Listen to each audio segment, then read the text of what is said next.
All right, let's get back in here for episode number 2, Shelly's TNA or TMI's TNA Daze.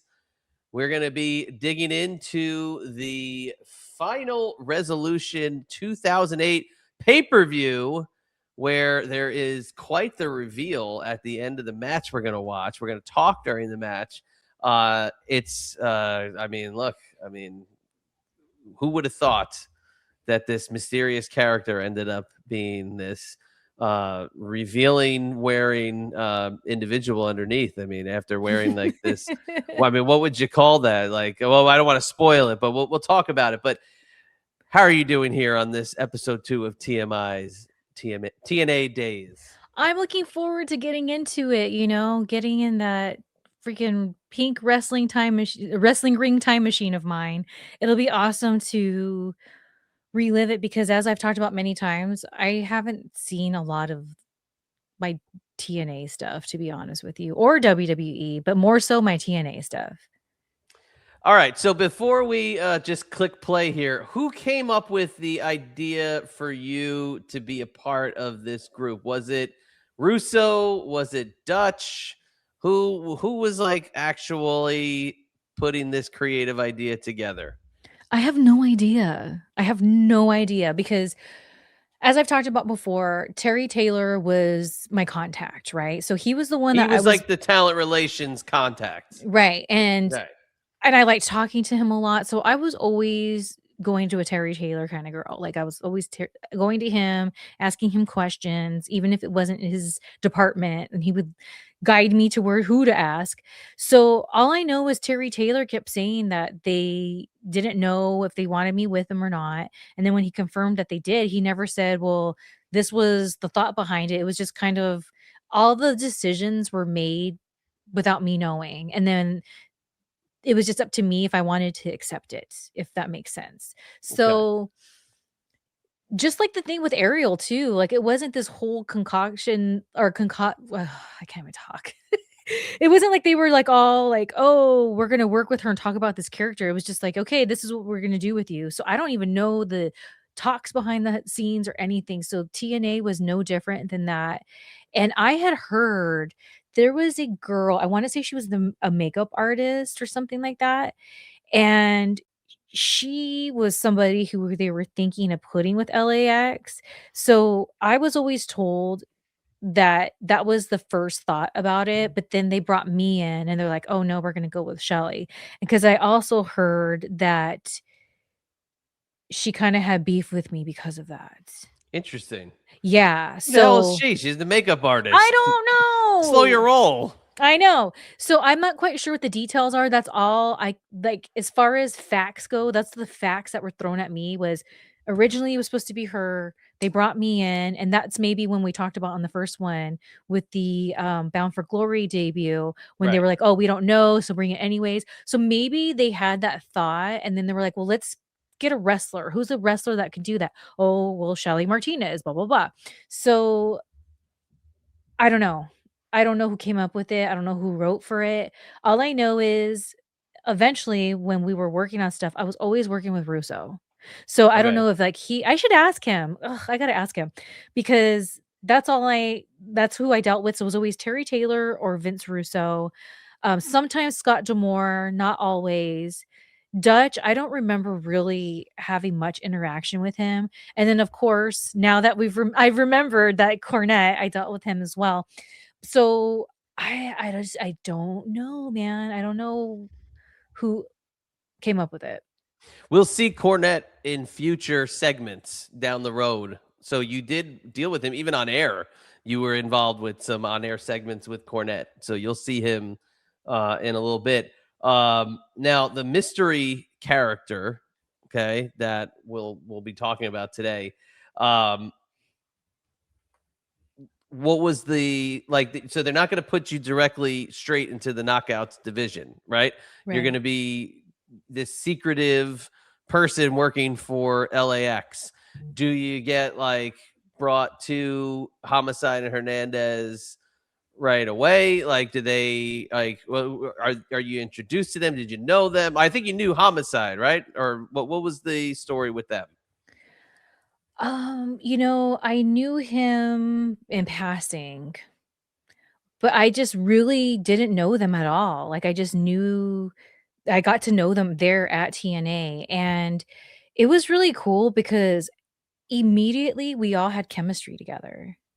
And immediately we were able to, and here's the thing, I almost wonder if it had to do with, not only did we all know the assignment, but we all came from a background where those types of characters weren't us trying to pretend to be something. We were being something that was already inside of us.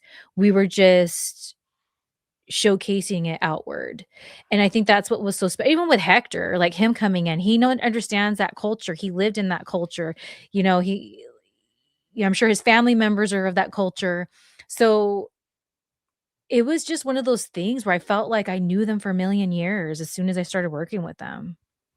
I'm getting it confused with the Havana Pitbulls and Homicide being in the Havana Pitbulls Oh, during no. ROH. So that's where I got a little crossing of the streams, if you will. But when you're dressing up in the mystery attire, okay, are you afraid people might see it's you, or what are your thoughts on concealing the Shelly Martinez character? And quite frankly, before the reveal, are you dressing like Shelly underneath? So I was all about it. I thought this is my chance as an actress to try to pull this off. And I know I can pull it off. But I did constantly have an anxiety that they knew it was me, like whatever. But so I had fun with it either way. But my goal was to not let anyone know that it was me. I didn't want to move like a girl. I wanted everyone to buy that I was just this petite guy, like just like a little guy out there. And so that was my whole thing behind it. And because I always had in the back of my head, it's almost like when you tell a lie or like something and you get that guilty conscience. That's how I felt. I was like, everyone knows, they know it's me. Like it was this weird feeling. So what's interesting is quite a few years ago when I first started doing Twitch, I showed the video clip of the reveal, and Mm-hmm. that's exactly how I felt, and people in the chat room were going crazy. They're like, "I remembered this. I was so shocked, da, da, da, da, da." And I thought, "Wait a minute, what?" And so when we came back to me being live, I said, "You guys bought it?" And everyone was like, "Yeah, like, hello, it was awesome." And that's when it blew my mind that I achieved at that time after I became like revealed. I just kept moving forward, so I didn't have time to think of, "Oh, did they buy it?" or whatever. It was time to, like, really start getting into character and getting the group together as a cohesive unit. So it was really cool to realize that I pulled a good one on everyone because they just, and not only that, but people were also saying in the chat room, "Oh, I couldn't believe it was you." And then at first, I didn't know what to think of it because I couldn't get the Ariel vibe. Like, wait, but then the general vibe was, but then we were easily able to forget about Ariel because we were so into Salinas and like couldn't believe. And that's been a really cool compliment that people have given me, whether it's in the business or fans, that they kind of were skeptical at first because it was such a bipolar opposite of Ariel, and that how they just, and some people will say, "I liked it even more," and I couldn't believe it because Ariel was so awesome. Mm-hmm. So that's why, like, it was such a awesome moment for me to be like, "I did it. I got the task at hand done," and people didn't think it was me, and it was an awesome feeling. Yeah, no, that's great. And you did this for over almost 2 months. Really, technically on TV over 2 months, because you debuted November 1st in the masked attire, and then the match we're going to watch is January 8th. So on TV, it lasted over 2 months. So throughout that time, I mean, keeping the mystery that's pretty good.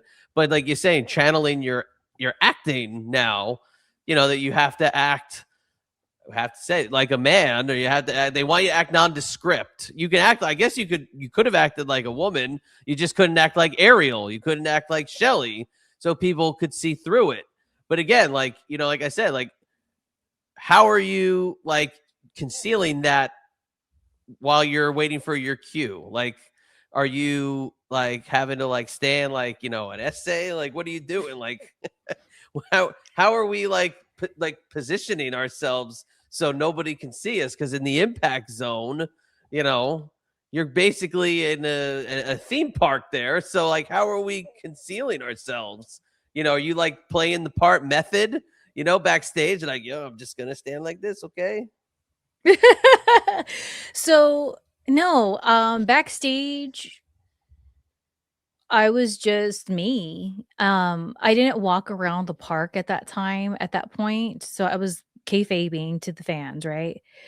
Um, what I would do is I'd have, like, the pants, but then I would have just, like, a normal tank top, and then when it was time to get taped down, as I talked about on here before, Yeah, yeah, yeah. You they would mentioned have that to tape before. my boobs down, and God bless Jolene, the, seamstress there, she would try to take up for me and be like, "This isn't good for her boobs," but, until that point happened, I would just have my normal clothes on, or then when I'd start to get ready, I would just put on the pants and then wait to get taped down, and then after I got taped down, that was like the truly getting ready. That's like the wrist tape for dudes. Mine Right. was mine was the boob tape for me, and that part I didn't love, but I committed to it and didn't make a stink about it because I understood, like, "Hello, my boobs are effing big. Like, how am I supposed to be a dude with these big old boobs? Like, I'm so sorry. Like, that's not happening." The dude might have gynecomastia.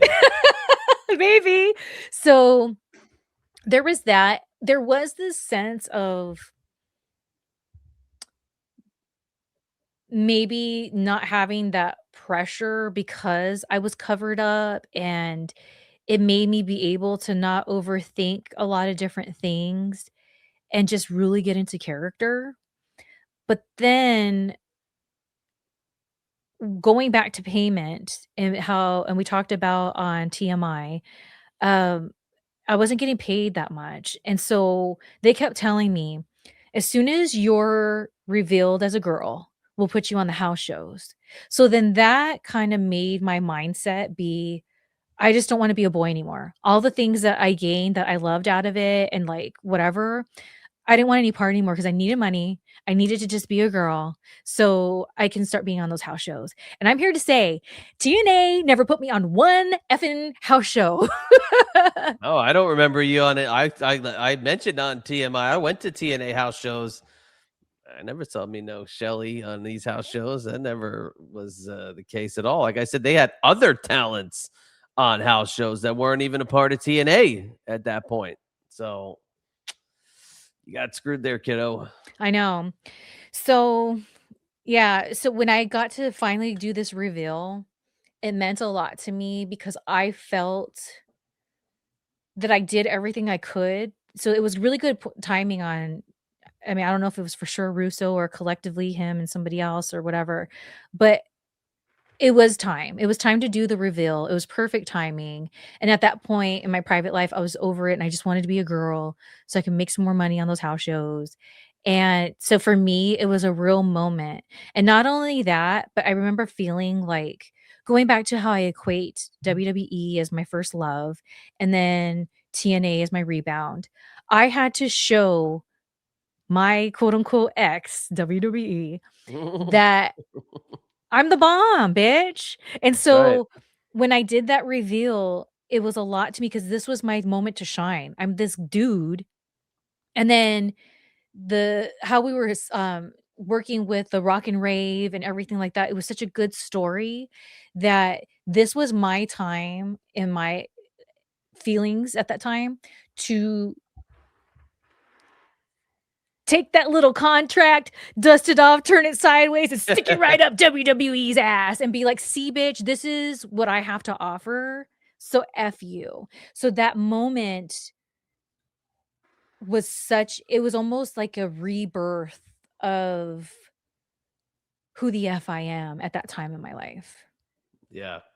By the way, shout out R.I.P. Jimmy Rave. I mean, know. that was such a sad I death. know. He I suffered greatly know. at the I end there. That know. was tragic. I know, dude. It's so effing sad. What a talent he was. And yeah, that was a awful death. Died in 2021. Just awful. He had MRSA. So sorry to bum everybody out on that one. I just wanted to bring that up.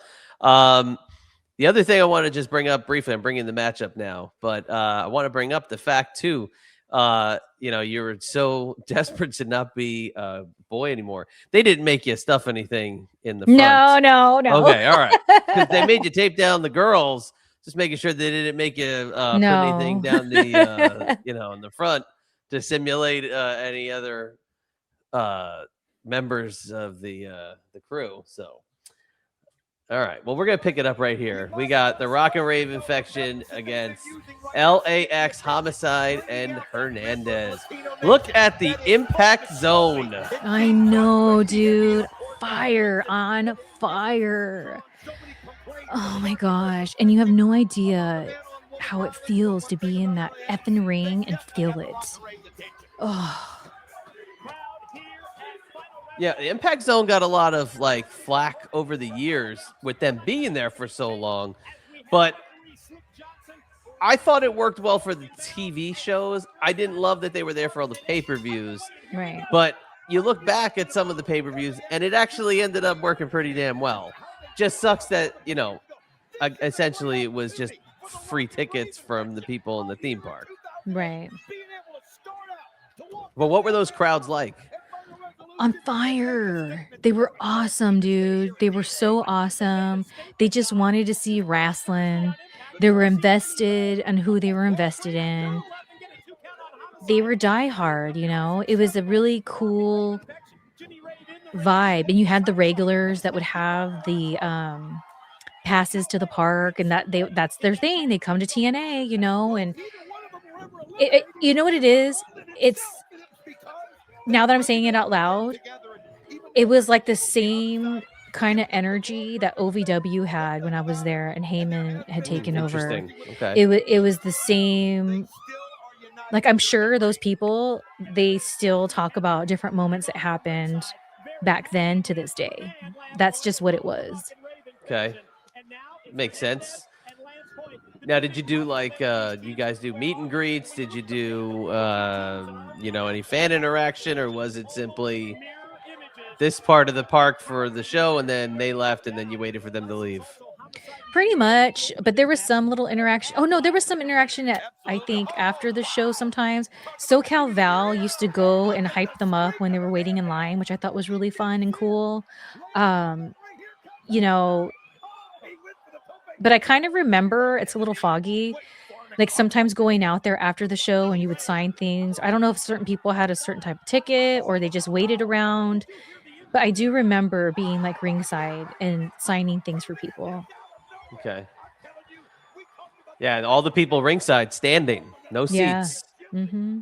There were seats in those back rows, but not the front. The front, everybody's standing, which again, for the picture, looks great because it looks like everybody's going nuts. But I'm sure for a 3-hour show, it's a little tiring. I'd want a seat.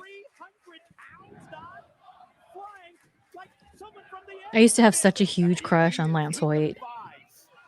Oh, did you really? I did. Not at this era, because I was distracted with another boy. But in my indie career, the second time around, I'd see him at a lot of, I'd be on a lot of the same shows as him. And I remember one time I was like, do you have a girlfriend? And he was like, yeah. And I just left it alone because I'm not about that life. But he's a catch. Lance Hoyt, a.k.a. Lance Archer. Mm-hmm. They're all very famous for his tramp stamp. Yeah. I don't know if that's derogatory to say it like that, but I don't think so. Lower back tattoo. It is what it is. That's just Jimmy Rave was really cute too. That's just what I grew up calling it, was the tramp stamp. You didn't see many guys with it in that spot. Yeah. But yeah, he was. I thought he was such a great presence, big guy. Yeah. But there was something missing at this point in TNA. He did not get like the big push. They put him in the tag team with Jimmy Rave. And I thought that this tag team didn't really like, it was a good team, but it was kind of just like a for Lance Hoyt, it didn't work because he should have been a guy who was elevated a little bit more. I think Lance Hoyt is just amazing.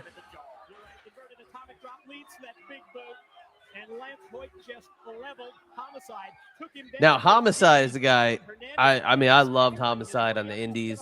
Used to watch him at all the Ring of Honor shows. I mean, I've seen him in matches like 45, 60-minute matches with Samoa Joe, matches where chairs getting thrown in the ring. Like, yes.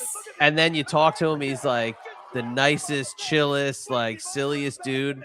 Yeah. Like I love Homicide. He's such a great worker. He is so effing good. He's so good. He gets the business. He's done amazing things in his career. And Hernandez, same thing. Like, look at him. He's a freaking beast, and he does things that guys his size are quote unquote not supposed to do. Speaking of, then we got this over here with Lance Hoyt doing that as well. But another one who understood the assignment. Like, it just was great working with people who knew the deal, had such a mind. Look at boom, mind for the business. Like, such a blessing. It was such a blessing being a part of LAX for so many reasons. Yeah, I mean, but it just makes such perfect sense looking at the two teams. Like, they gel so well. The styles of Rave and Homicide, and then the style of Hernandez and Hoyt, like they both are perfect for each other, like style wise. And then obviously to have Hemi on the outside and then to need a third. I mean, this is such perfect casting. Absolutely. You can see why they put it together. And again, it's why, like, talking about TNA, at the time, like they just did a brilliant job of having a deep roster. You just needed to pay him better. I know. And it's so true. Like, and I'm just watching Hernandez, and it's like,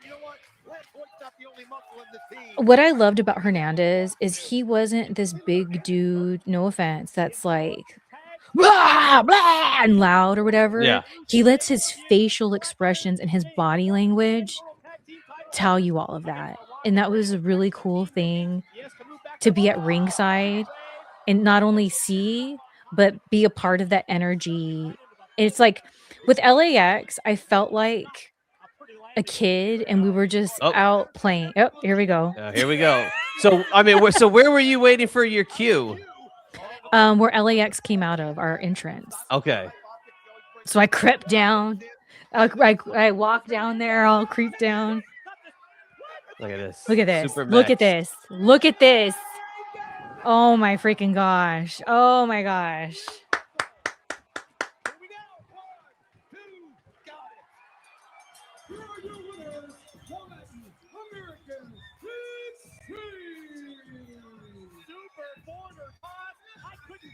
Super border toss right there. Oh, look at that. Oh boy. That member Latino nation that's been in her face all the time, and now look at this Lance Hoyt. Would you have it? Oh, there we go. To say, would you have mace in your hands? Oh, you can't hit a low blow there. Not a thing, and now you see the kick to the gut. Takes the hair and throws Christy Hemme out of the ring. Just wait. What? How about that for a reveal? What the hell?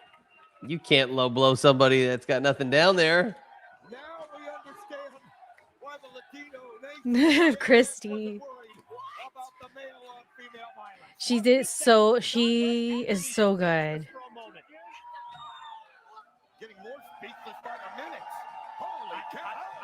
There's the pop. Yeah, I love the pop is great. Whoa. Man, I wish I was that tan and skinny right now.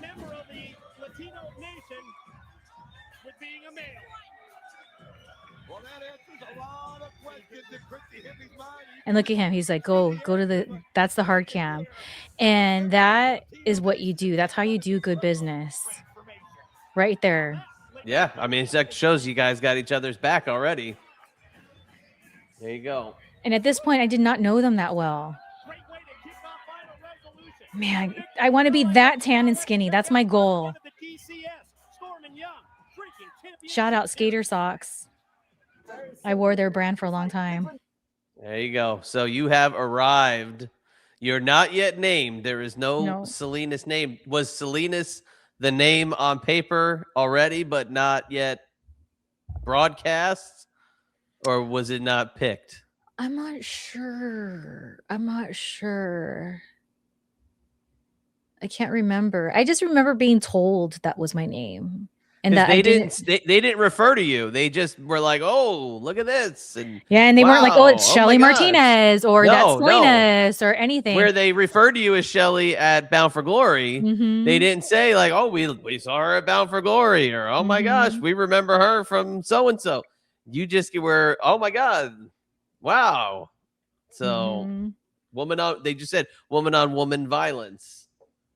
So. No name possibly at that point. No namer. So you shed the did you keep the gimmick, the bodysuit there? Did you get to keep that, or did they take that away? I have no, I guess I don't have. The only thing those were my sunglasses. Yeah, I don't think anything else I kept. I wish I did. I should have.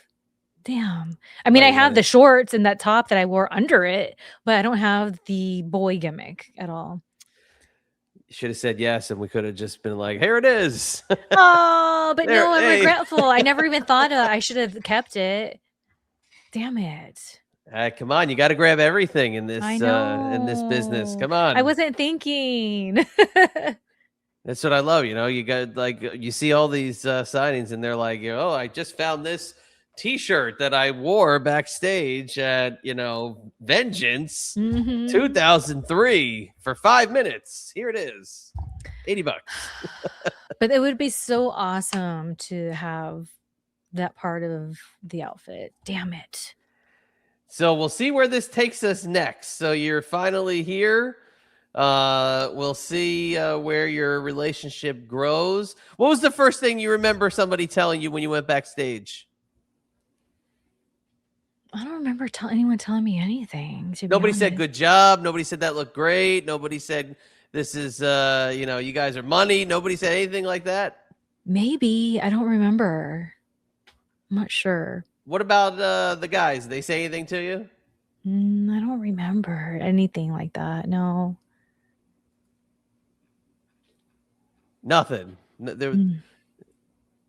I don't remember. Like if they did, I don't remember. But I feel like if someone went out of their way to be like, "Hey, that was really awesome," or "You blah blah blah," I would remember that. So I don't know. I'm gonna ask Homicide. I gotta ask him that. Maybe he can trigger a memory for me or something. Yeah, let's trigger a memory or two, because we'll be talking about him a lot over the next duration of TMI's TNA days. But that'll be it for episode number 2. All right. And we'll see what episode 3 will bring here in a couple of weeks. So go back and watch or listen to, episode 1. Compliment for episode 2. We will catch you next time for the impact we've made here on TNA Daze. For Shelly from Cali, this is your old buddy, the Chatster. We'll catch you on the flip side.